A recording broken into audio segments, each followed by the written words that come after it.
Hola a todos, bienvenidos a este nuevo vídeo que haremos sobre caché distribuida con Redis y Spring.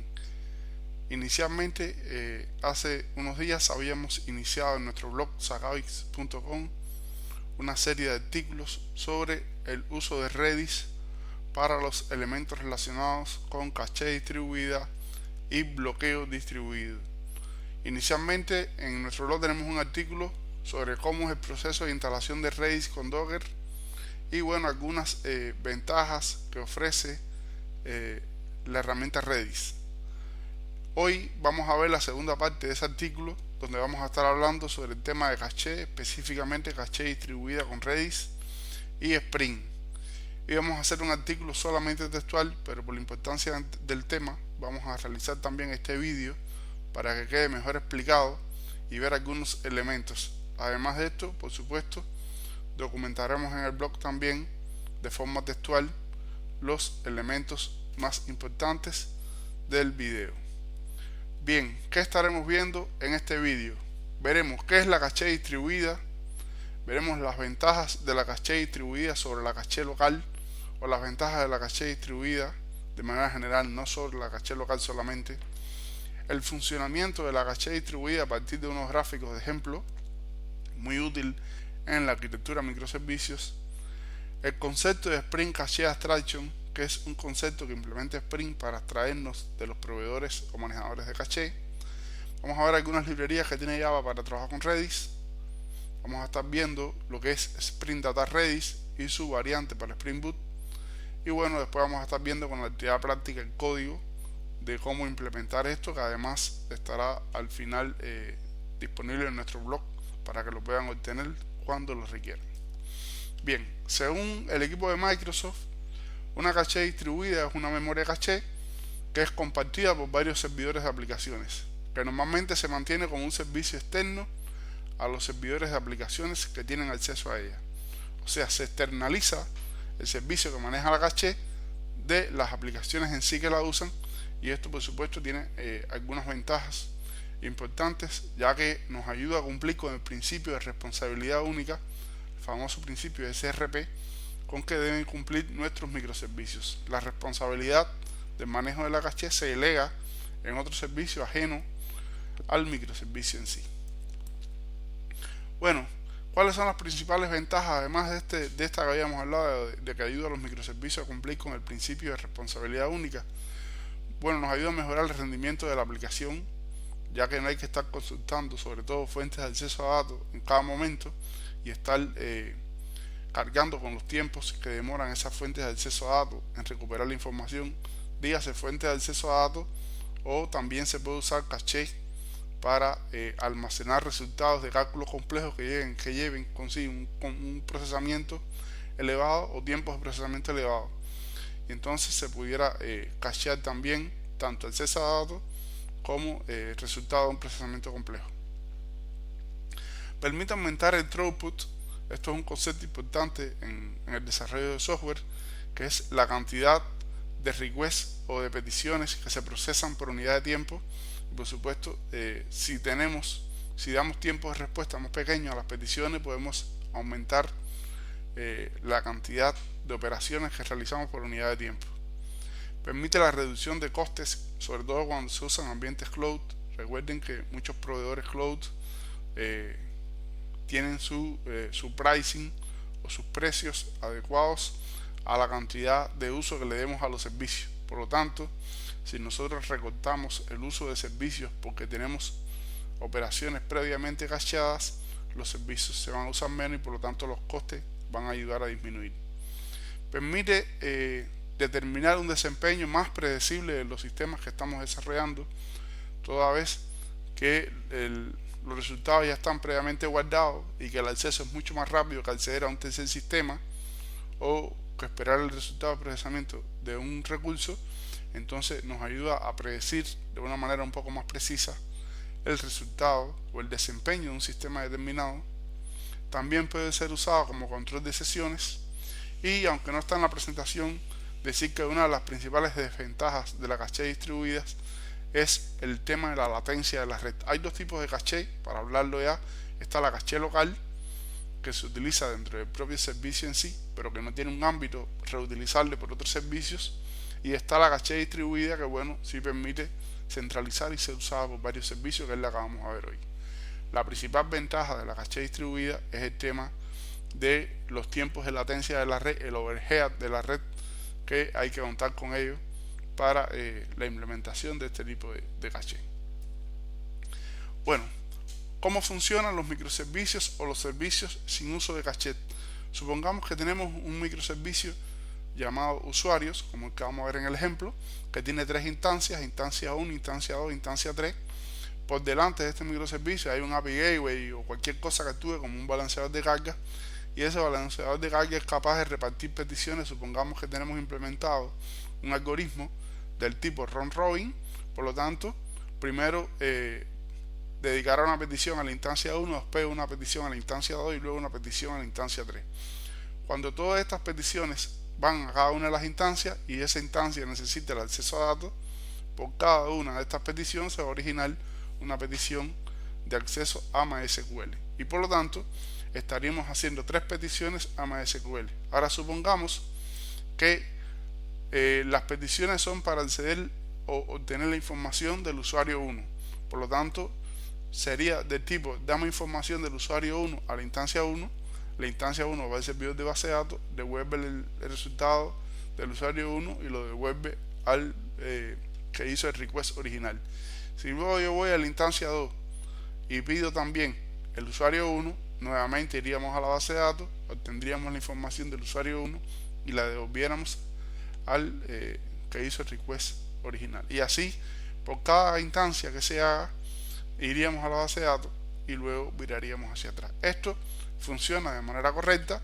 Lo que pasa es que tenemos tres microservicios atacando un servidor de MySQL que a lo mejor no tiene un buen mecanismo de escalabilidad como las bases de datos relacionales, que no escalan muy bien.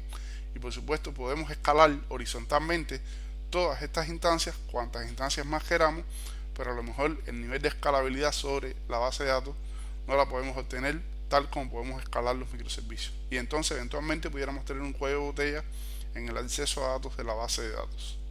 Independientemente de que podemos usar otras soluciones, ponerse el MySQL como maestro esclavo, tener varias réplicas y demás, pero bueno, siempre esta sección de acá la pudiéramos escalar mucho más sin límite que el servidor de MySQL, y entonces estaría bueno que si vamos a obtener información que es poco variable del servidor MySQL, como es la información de un usuario que no está variando todo el tiempo, digamos el nombre, la edad, tal vez no varía todo el tiempo, entonces estaría bueno poder contar con un mecanismo de que si le pedimos información al usuario 1, del usuario 1 a la instancia 1, a la instancia 2 y a la instancia 3, una vez que la tengamos en una de las instancias, ya la siguiente instancia pueda usarlo de un mecanismo que sea un poco más sencillo de obtener, y para eso se utiliza lo que es la caché distribuida. Vamos a ver este ejemplo ahora utilizando esos mismos microservicios, pero ahora implementando el proceso de la caché distribuida utilizando Redis, o puede ser cualquier otro proveedor de caché distribuida como Hazelcast o cualquier otro. Bien, el flujo ahora ¿cómo sería? Utilizando caché distribuida. El balanceador de carga solicita información a la instancia 1. La instancia 1 va en un segundo momento al servidor de base de datos MySQL. El servidor de base de datos MySQL devuelve la información del usuario a la instancia 1, y la instancia 1 en un proceso asincrónico va hacia el Redis y guarda el resultado de esa información en el Redis. Luego en ese mismo hilo, en ese mismo proceso hacia atrás, devuelve al que hace el request original la información del usuario 1. Y así vean que fuimos del solicitante a la instancia 1, de la instancia 1 a MySQL, de MySQL a la instancia 1, de la instancia 1 fuimos a Redis y también dimos la respuesta hacia el balanceador de carga o hacia el que procesó, al que hizo el request original. Ahora supongamos que hay un nuevo request para obtener nuevamente la información de la instancia 1, pero que del usuario 1, pero que ahora se lo solicitamos a la instancia 2. La instancia 2 ya no iría al servidor de MySQL, sino que simplemente iría hacia Redis, que es un sistema de persistencia o de caché en memoria que está preparado para ofrecer tiempos de respuesta más rápidos que una base de datos MySQL, ya que es una base de datos de tipo llave de valor, inicialmente habíamos guardado una relación entre la llave, que vamos a suponer que sea el usuario, el user ID 1 y el valor, y por supuesto la instancia 2 ya iría directamente sobre Redis en un esquema de caché distribuido, tendría la información y la daría al load balancer. O sea, nos ahorramos el paso de que instancia 2 tenga que estar yendo a MySQL. Y si lo hacemos con instancia 3 sería el mismo proceso. El proceso sería similar. ¿Cómo funciona la caché por dentro? En un ambiente de caché distribuida o caché local, por lo general, el funcionamiento es más o menos de esta forma. Las cachés dentro de Redis tienen un identificador de caché. Vamos a suponer que sea caché 1 o caché usuarios o caché, un identificador de caché cualquiera. Cada caché tiene un identificador de caché, tiene un key y tiene un value. Un key y un value. El key sería el elemento con el que estamos persistiendo y el valor sería el valor, por supuesto, asociado a esa llave. Es un mapa de tipo llave-valor. Y así podríamos tener dentro de Redis tantas cachés como precisáramos, y dentro de cada caché una relación de llave-valor de elementos de esa caché. Algunas de las propiedades importantes de un sistema de caché son la expiración, o sea, se puede definir cuándo expira la caché o cuándo expiran ciertos elementos de la caché, el tamaño de la caché, el tamaño máximo de la caché, los prefijos de caché para identificar objetos dentro de la caché y otras propiedades. Todas estas propiedades, por lo general, las principales librerías o herramientas que permiten conectarse con Redis o con el proveedor de caché que estemos usando, permiten su configuración. Spring Cache Abstraction. En el ecosistema de aplicaciones de Spring existe Spring provee una implementación desde la versión 3.1, o sea, hace bastante tiempo ya, introduciendo el concepto de abstracción de caché transparente. ¿Esto qué significa? Que Spring nos ayuda a desentendernos del manejador de caché que estemos usando. Nosotros solamente tenemos que decirle, mira, vamos a usar este manejador de caché, y Spring basado en programación orientada a aspectos y otros elementos nos ayuda a desentendernos de la implementación en sí. O sea, podemos usar una misma implementación en el código para varios proveedores de caché, similar a lo que es Spring Data JPA para el acceso a las bases de datos. El concepto de abstracción de caché es muy similar a este concepto y nos ayuda a desacoplar lo que es el driver de acceso al caché de los mecanismos de gestión de caché en sí. En la versión 4.1, a partir de la llave Specification Request 107, se introducen las anotaciones para el manejo de caché. Estas anotaciones decir que tienen una relación con el patrón CRUD bastante relacionada, ya que nos van a permitir básicamente crear, leer, eliminar y actualizar un objeto de caché o un key de caché dentro de una caché específica del mecanismo de persistencia de caché que estemos usando. Vamos a ver un ejemplo de este CRUD en el código cuando lleguemos a él. Las dos interfaces principales de Spring para el manejo de caché son ORG Spring Framework Caché Caché y ORG Spring Framework Caché Manager, que es principalmente el que nos va a permitir definir el manejador de caché que estemos usando, en dependencia de si queremos usar Redis, Hazelcast u otro manejador de caché. Como les comenté en la diapositiva anterior, Spring provee un CRUD, y este CRUD se evidencia, o sea, las anotaciones proveen acceso al patrón CRUD para operar sobre esta caché, y las anotaciones principales son @cacheable, que nos va a permitir lo que es escribir y leer, o sea, es lo que sería un post y un get en res, o create y read en el CRUD. Nos va a permitir guardar información y leer información desde la caché. La anotación @cacheput nos va a permitir actualizar un ítem de caché determinado que queremos actualizar bajo determinadas condiciones, y la anotación @cachevic, que sería similar a un delete y nos va a permitir eliminar un elemento de la caché, un objeto de la caché. Además de esto, existe una anotación importante, como muchos de los principales componentes de Spring, que se llama enable caching, que nos va a permitir habilitar o deshabilitar el uso de la caché en nuestro proyecto Spring, y es importante tenerlo en cuenta porque pudiéramos programar todo y finalmente no funcionar porque no está habilitado el uso de la caché. Algunos elementos generales de limpieza de caché, de caché, para tenerlos en cuenta. Existen dos principales algoritmos: el algoritmo LRU y el algoritmo LFU. Esto es un elemento un poquito más cultural. En una caché en un algoritmo LRU se van descartando los elementos menos recientemente usados, y en una implementación de LFU es un algoritmo para controlar la memoria de la caché, en el que se controla el acceso a cada key, y cuando se requiere se eliminan los menos frecuentemente usados. O sea, se va teniendo un contador sobre los elementos que más se van usando, y los que menos se van usando cuando se requiera, porque el sistema de caché se va quedando sin memoria o lo que sea, se eliminan aquellos que no se usan. Aquí se eliminan los que no se usan frecuentemente, y aquí se eliminan los que menos se usan de manera global en el tiempo.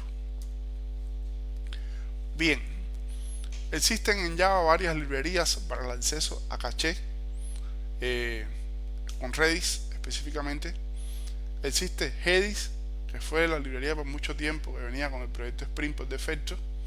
Existe Redison, que es una de las librerías más completas para el manejo de caché distribuida, y para el acceso a Redis de manera general, tanto para lo que es persistencia, caché como bloqueo. Y existe Lettuce, que es una de las librerías más recientes que incorporó el proyecto Spring para que incorporó Spring por defecto más recientemente para el acceso al repositorio de Redis.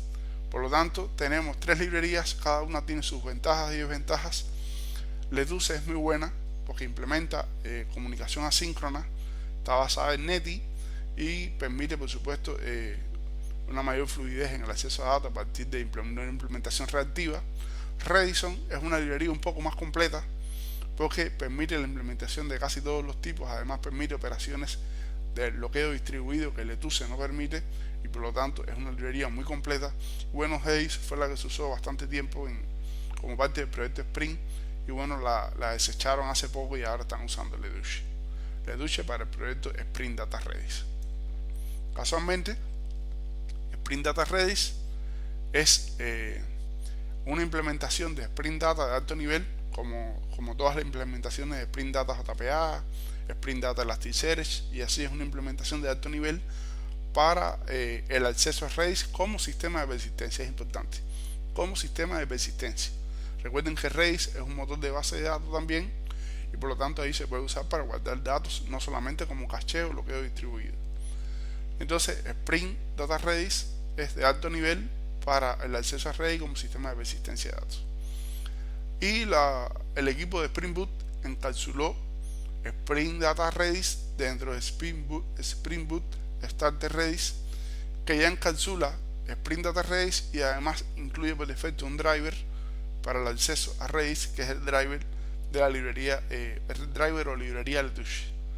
Y ya de esta forma, incluyendo solamente Spring Boot Starter Redis, ya tendríamos lo que es, por un lado, acceso a datos, y tendríamos la dependencia del driver de Lettuce. Bien, vamos ahora a lo práctico para ver cómo funciona este tema. Bien, volviendo de lo teórico a lo práctico, entonces vamos a comenzar a explicar cómo implementar la caché distribuida desde el punto de vista práctico usando Redis. Bien, el primer elemento a tener en cuenta es las dependencias que necesitamos en un proyecto Spring para poder poner a funcionar esto. Como les decía en la parte teórica, ya por defecto Spring Boot incluye Spring Boot Starter Data Redis, y Spring Boot Starter Data Redis como dependencia ya incluye en sí lo que es Spring Data Redis y el driver de Lettuce para el acceso a Redis como mecanismo de almacenamiento.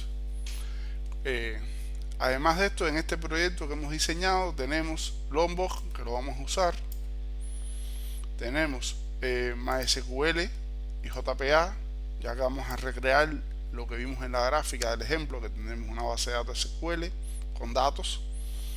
vamos a leer de esos datos y a meter y a guardar en la caché, y después en los sucesivos requests vamos a leer desde la caché en lugar de ir al sistema de persistencia de base de datos. Bueno, tenemos Spring Starter Web y tenemos las dependencias de test que no lo vamos a usar por ahora. Esto sería lo que precisaríamos para poder implementar lo que es la caché distribuida con Spring Boot, pero básicamente necesitamos Redis y necesitamos Spring. No necesitaríamos en sí nada más, o sea, un driver de Redis para el acceso. En este caso ya vamos a usar Letuche, que lo tiene incluido acá. Después, para el próximo vídeo que vamos a ver el log distribuido, o sea, para el próximo artículo que vamos a ver el log distribuido, no vamos a usar Letuche, vamos a usar Redison, ya que Letuche en la versión actual todavía no permite log distribuido. Bien, esto serían las dependencias que tendríamos. Empezaríamos entonces la implementación, que ya la tengo hecha para no perder tiempo en eso. Vamos a empezar por el controlador. Aquí tenemos dos controladores. He creado un controlador user controller. Nosotros lo que vamos a diseñar es una tabla en una base de datos que se llama user, con una tabla que se llama user, y lo que vamos a hacer es obtener información de esa tabla y manejarla con respecto a la caché. Bien, en el controlador que tenemos una instancia del servicio usuario autovariada por el constructor, como debe ser, y además tenemos REST controller y el API, que sería API users. Aquí tendríamos un post mapping que es para save. Este simplemente lo vamos a usar para el tema de guardar los datos que ya están previamente guardados. A lo mejor guardaremos alguno otro. Tendremos un método getMapping que nos va a obtener toda la información, un método getMapping, o sea, un método getById que nos va a permitir obtener los usuarios del servicio por ID. Este es el que más vamos a usar para ver el uso de la caché. Vamos a tener un patch para hacer una actualización parcial del objeto. Vamos a cambiar un valor y vamos a ver cómo ese cambio se refleja en la caché, o sea, se refleja tanto en la base de datos como en la caché, y los subsecuentes peticiones, cuando van a una instancia que no sea la instancia que hizo el cambio, también van a ser capaces de ir a leerlo a la caché, porque el objeto se modificó en la caché y a la misma vez se modificó en la base de datos. Y vamos a ver un delete también, porque con este delete lo que vamos a hacer es que vamos a eliminar un objeto, y lo vamos a eliminar tanto del sistema de persistencia como del sistema caché. Entonces los próximos las demás instancias, cuando vayan a buscarlo a la caché, el sujeto ya no puede estar en caché, porque si no tendríamos un estado inconsistente. Estaríamos ofreciendo información de caché que no está en la base de datos. Igual pasa con el put. Deberíamos, cuando hagamos un cambio en base de datos, hacerlo en caché, porque si no, varios solicitantes de la información pudieran estar viendo información inconsistente. Por eso es importante tanto actualizar la persistencia como actualizar la caché. Bien, todo esto, como pueden ver acá, va desde User Service, y entonces vamos a ver ahora la implementación de User Service. User Service es un servicio de Spring normal que lo que hace es autowarea User Repository, y lo que tiene es la implementación del servicio. Bueno, el save lo que hace es guardar la información del usuario, el find all obtiene todos los usuarios, y aquí es donde está un poco lo interesante, lo que es el tema de la caché. Antes de entrar a explicar este tema, vamos a terminar de ver el ejemplo de las demás capas de la aplicación. Bueno, User Service incorpora User Repository, y User Repository lo que tiene es una extensión de JPA Repository, donde le estamos diciendo que vamos a manejar la tabla de usuario, la entidad de usuario, y que el ID va a ser un long, y tiene dos métodos.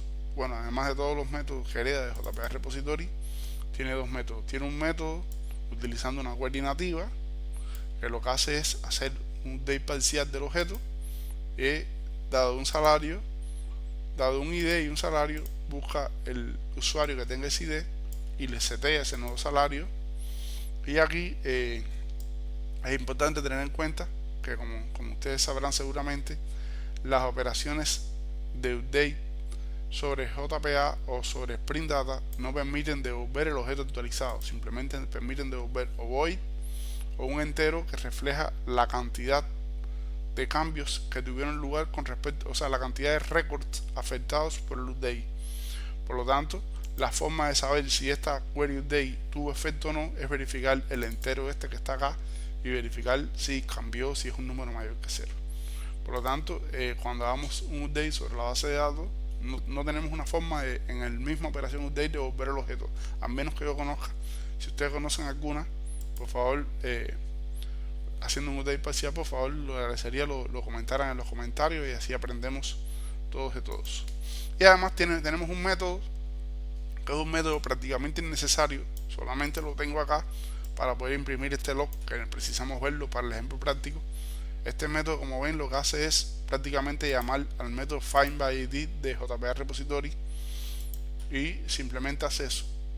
Lo encapsulamos en este método findUser, que está mal como práctica, pero es para el ejemplo, para que se pueda ver, para poder imprimir este log y saber cada vez que llamemos a este. O sea, esto lo que quiere decir es, cuando llamemos a findUser que está en el repository, estaremos en realidad llamando a la base de datos SQL, o sea, a la base de datos de persistencia SQL.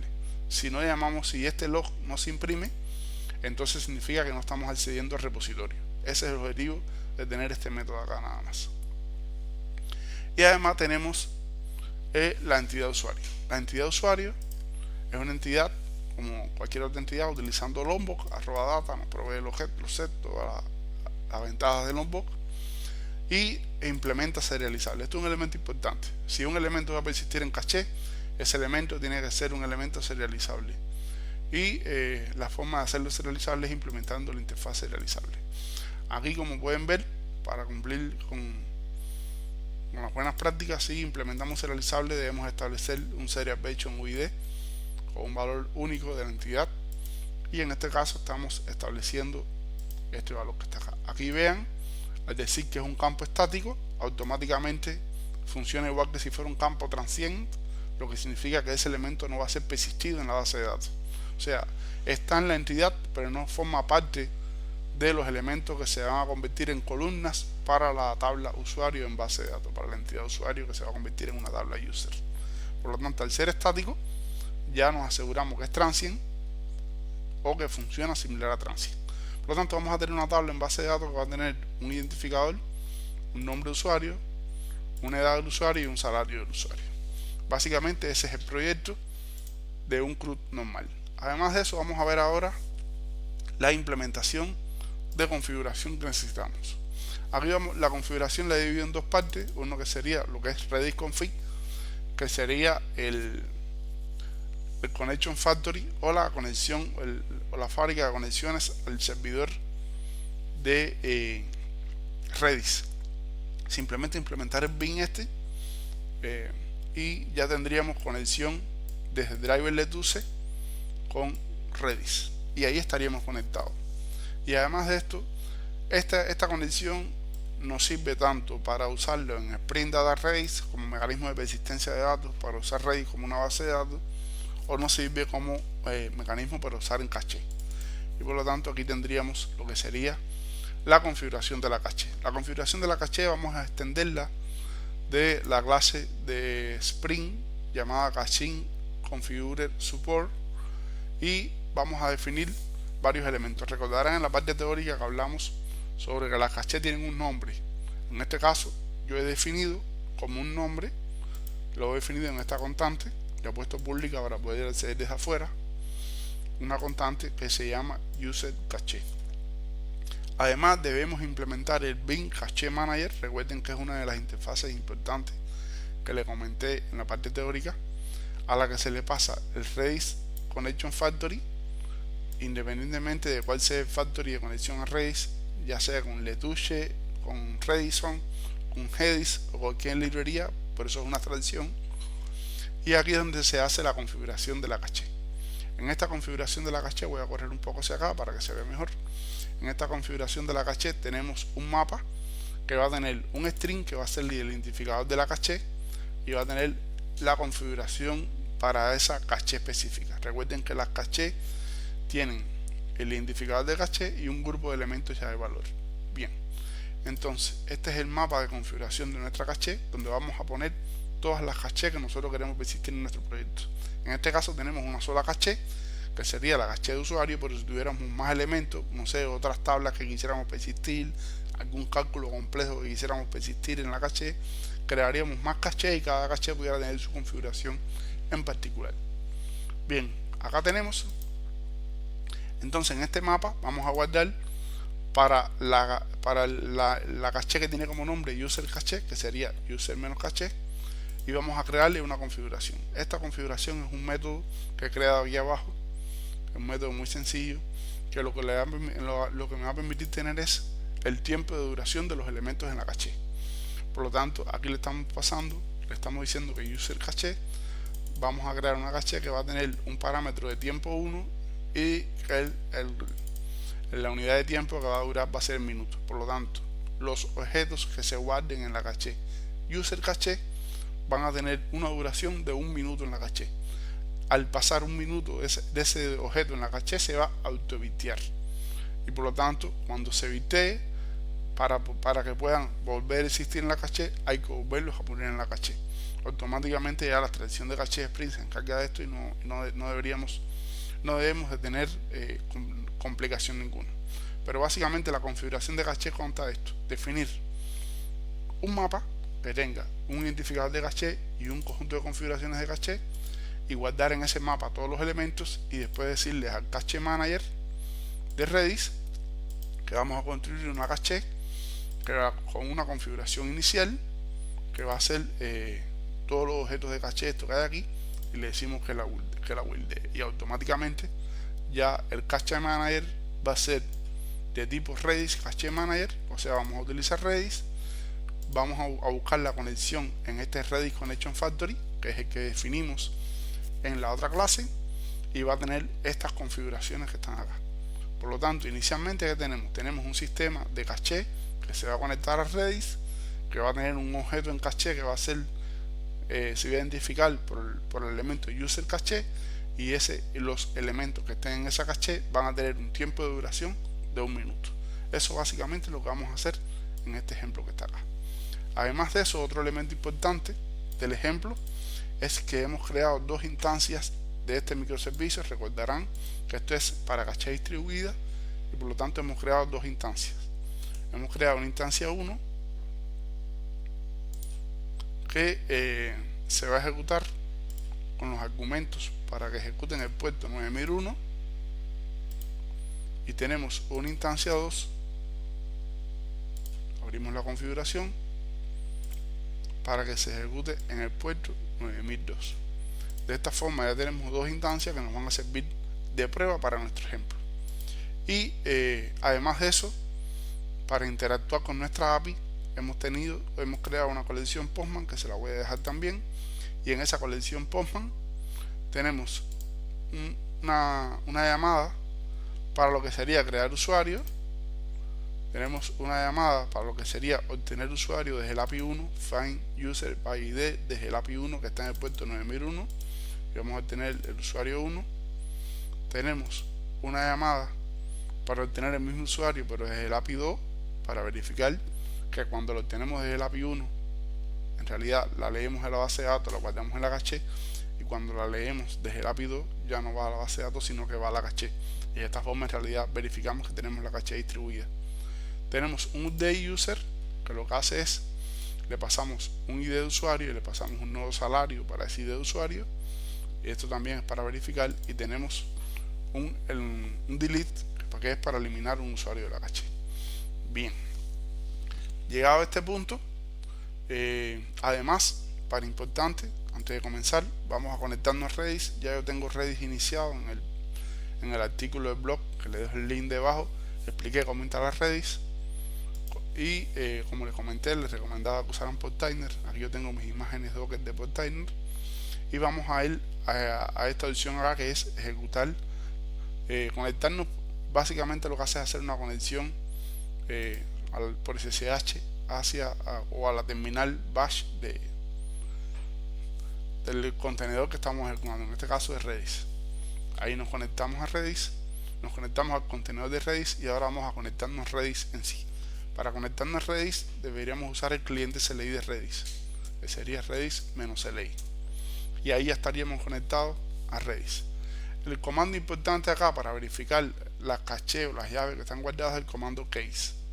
Con especificando el comando case y un patrón, pudiéramos nosotros saber que estamos. Por lo tanto, vamos a ejecutar case asterisco para que nos liste todas las llaves o las cachés, en este caso, que vamos a tener guardadas ahí. Ahora, como pueden ver, no está vacío, no hay nada. Vamos a dejar esta consola por acá y entonces vamos a hacer otra verificación. Ya este proyecto lo había corrido antes, había creado 2 usuarios en base de datos. Vamos a conectarnos a la base de datos, que como pudieron ver también la tengo en un Docker ahí.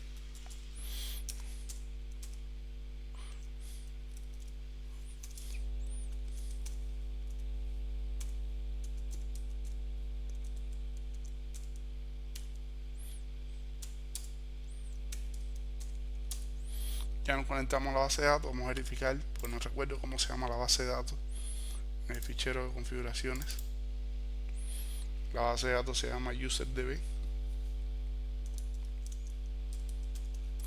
Verificamos la tabla de la base de datos, nos conectamos a ella, ya estamos en esta base de datos y la tabla se llama user. Vamos a decirle que nos liste todo lo que hay en user ahora. Y nos dice que hay 2 objetos. El objeto 1 ya lo había eliminado en una prueba antes de hacer el video, y por lo tanto están estos 2 objetos acá. Bien, entonces vamos a levantar nuestro proyecto que tiene los 2 servicios que usan Redis.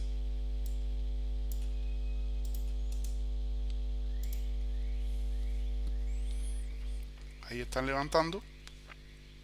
Recuerden que habíamos puesto en el repositorio para el find by ID, habíamos puesto este print line que está acá, o este log que está acá. ¿Está bien? Bien. Vamos entonces ahora a hacer una primera prueba. Vamos a al Postman, al find by ID. El user 1 lo habíamos eliminado, por lo tanto vamos a cambiar acá a user 2 y vamos a hacer acá un send. Esto nos devolvió la información del usuario 2. Vamos a ver aquí en el proyecto que se logueó esto, y ahora vamos a verificar que tengamos una llave para eso. Si se fijan bien, aquí en las cachés ahora tenemos, dice que estamos usando user caché y que tenemos cacheado el ID 2. Ahora les explico cómo funciona eso. Vamos a pedirlo otra vez. Si se fijaron bien, el tiempo aquí bajó muchísimo y ahora ya no tenemos ese log otra vez. Eso significa que ese microservicio, cuando hizo la segunda petición, que la volvió a pedir, entonces fue en realidad a la caché. Si nos fijamos en la caché, vamos a ver que lo estamos viendo y lo vamos a ver por aproximadamente 1 minuto. Hace un ratico que lo pedimos ya, así que próximamente se debe de eliminar de la caché.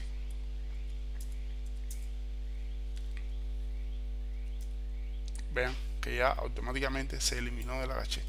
Ya la caché está limpia cuando hicimos el último listar ahora.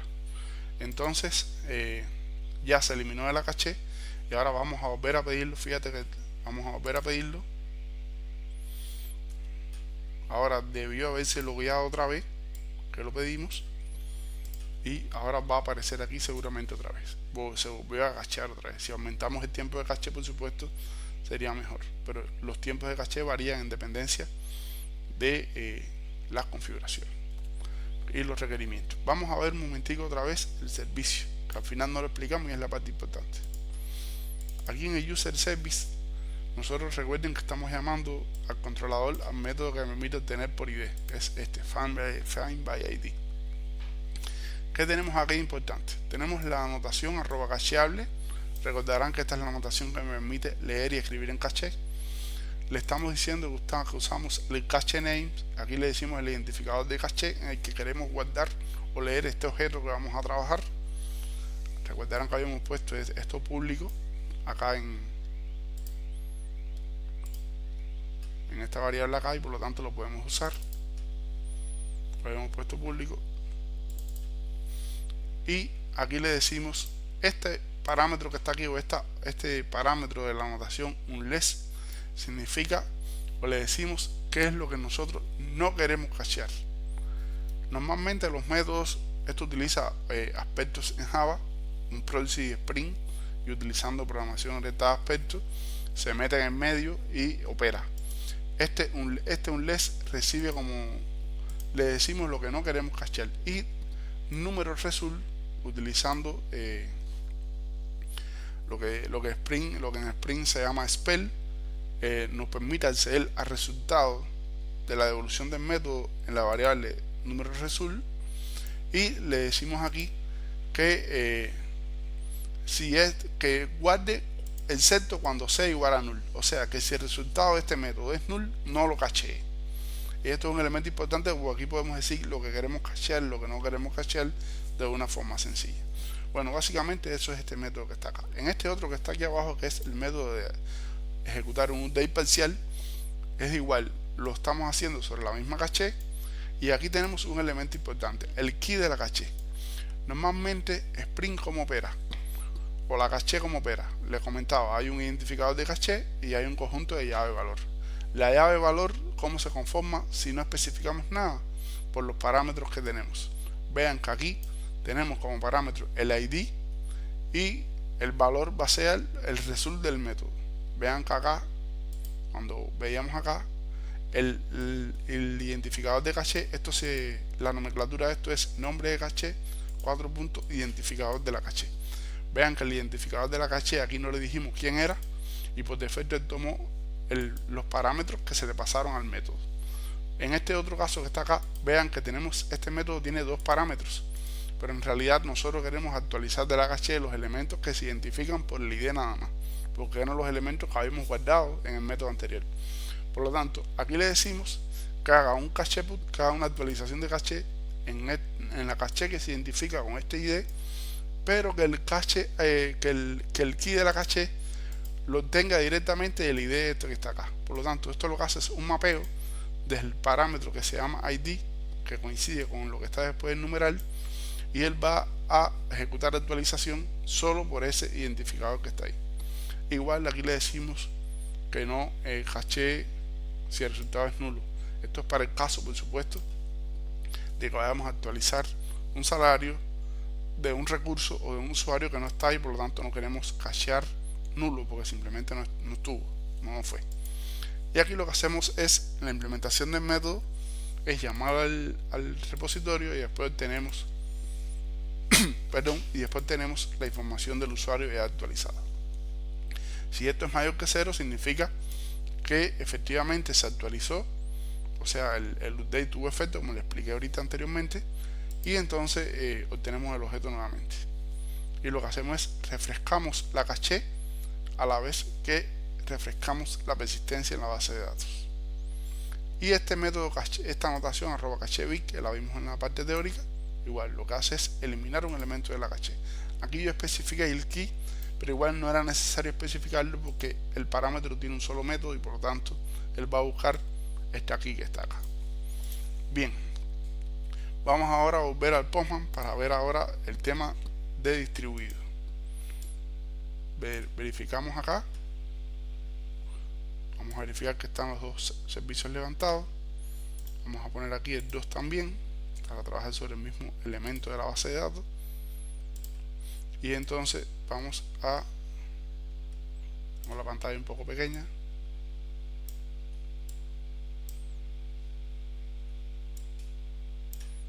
Bien, ahí estaríamos bien.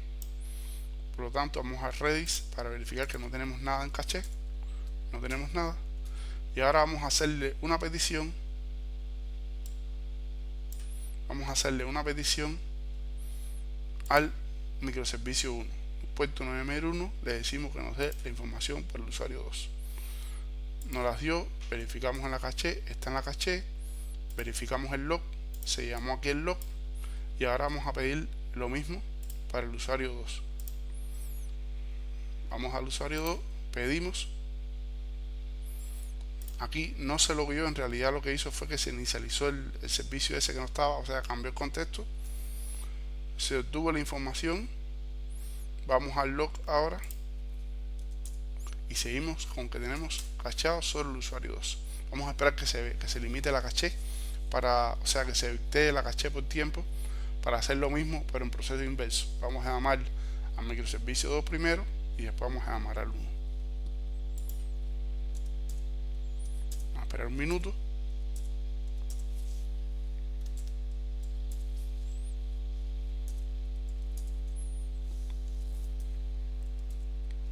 Que se vaya a la caché. Ahí se fue la caché. Y entonces vamos a hacer el proceso inverso ahora. Vamos primero a llamar al microservicio 2. Aquí nos lo vio, lo obtuvo y de haberlo puesto en la caché. Vamos al microservicio 1 ahora. Vamos a llamar y vean que no volvió a imprimir acá. Simplemente obtuvo el mismo resultado y en realidad lo que hizo fue que en vez de irlo a buscar el sistema de persistencia de base de datos, fue a la caché. Y por lo tanto tenemos dos microservicios. Pudiéramos tener 10 si queremos, o 10 instancias de microservicios que ya no están yendo a la base de datos, sino que están yendo al sistema de persistencia de caché, que es mucho más preparado para obtener información de una manera más rápida a partir del esquema ya de valor. Bien, por ahí ya tenemos la caché distribuida. Ahora vamos al proceso de actualización. Cuando nosotros hagamos la actualización, vamos a actualizar el usuario 2. Vamos aquí a la base de datos a listar el usuario 2 de IDEO. Tiene un salario de 2500 y lo que vamos a hacer es con este vamos a ponérselo a 3000. Pero vamos a ponérselo a 3000, tenemos que verificar que todo eso en la caché se cambia a la misma vez que se cambia en el sistema de persistencia. Bien, vamos a minimizar acá y vamos entonces a esperar que se venza la caché para hacerlo de nuevo. Bueno, ya tenemos la caché vencida. Vamos a obtener el usuario 2 rápidos. Lo obtenemos. Ya lo tenemos acá en la caché que tenemos ahora. En la caché tenemos el usuario 2. Vamos a hacer el cambio rápido. Vamos a mover el salario 3000 y ahora lo hicimos desde el microservicio 1. Vamos al microservicio 2 a obtener. Ya vean, como bien, nos obtuvo 3000 el microservicio 2. Por lo tanto, eso se nos obtuvo 3000 sin ir a la caché. Nos obtuvo 3000 sin ir nuevamente al sistema de persistencia. Por lo tanto, el dato se actualizó en caché. Y ahora vamos a ver si se actualizó acá. Vean que aquí se actualizó también. Por lo tanto, se actualizó en el sistema de persistencia de base de datos SQL, se actualizó en la caché y se obtuvo satisfactoriamente sin ir nuevamente al sistema de persistencia. Y así funciona el update, como actualizar la caché y la persistencia SQL de la misma manera. Vamos ahora a eliminar. Vamos ahora a la operación de eliminar. Vamos a esperar que se venza la caché. Aquí está en caché todavía.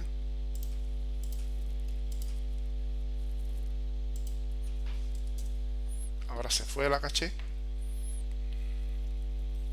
Vamos ahora a eliminar. Vamos a eliminar el usuario 2. Cuando eliminemos el usuario 2, primero vamos a cachearlo. Ahora no está cacheado, vamos a cachearlo. Ahí está cachado el usuario 2, ahora vamos a eliminarlo. Lo eliminamos y ahora que lo eliminamos vamos a obtenerlo desde el microservicio 1. Vean que no obtenemos nada. Significa esto que se eliminó de la caché y se eliminó también. Vean que en la caché está eliminado y se eliminó también del sistema de persistencia. Vean que ya no tenemos el usuario 2 en la lista de usuarios de la base de datos. De esta manera logramos la sincronización y la consistencia entre la caché y el sistema de persistencia en un ambiente distribuido, que es lo importante acá. De esta forma ya tenemos visto cómo implementar todo este sistema de caché distribuido de una forma bastante sencilla con Spring.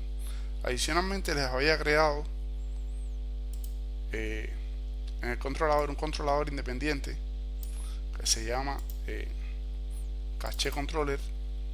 Este caché controller lo que hace es autoguardar el caché manager, que es el manejador de la caché, y nos permite de alguna forma poder limpiar todo un ID de caché, porque puede ser que es muy común que introduzcamos un cambio. Por ejemplo, en la tabla de usuario hacemos un alter en producción o hacemos un alter y añadimos un nuevo elemento. Y es importante refrescar la caché de todos los microservicios. Como la caché está centralizada, es una ventaja que si la refrescamos o si la limpiamos en un microservicio en sí, como ese microservicio tiene impacto sobre Redis, ya automáticamente se va a actualizar para todos los elementos de la caché. Y esto es una forma bastante sencilla de poder limpiar la caché de forma centralizada. Supongamos introducimos un cambio en la base y necesitamos que la caché se limpie, y en vez de ir instancia por instancia, lo que hacemos es limpiamos la caché centralmente. Aquí de esta forma podemos tener un controlador central que lo que hace es obtiene una caché por nombre desde el caché manager, le dice clear, y eso lo que hace es hacer un evict sobre la caché y elimina todos los elementos ya de valor de la caché. Y de esta forma podemos limpiar la caché para que se vuelva a ir poblando de a poco con nuevos elementos según vayan siendo necesarios. Bien, hasta acá la presentación de esta actividad. Espero que les haya sido útil y nos vemos en la próxima, donde hablaremos del concepto de lock distribuido o bloqueo distribuido de recursos, que vamos a tratar de hacer un video también explicativo. Muy bien, muchas gracias a todos, nos vemos en la próxima.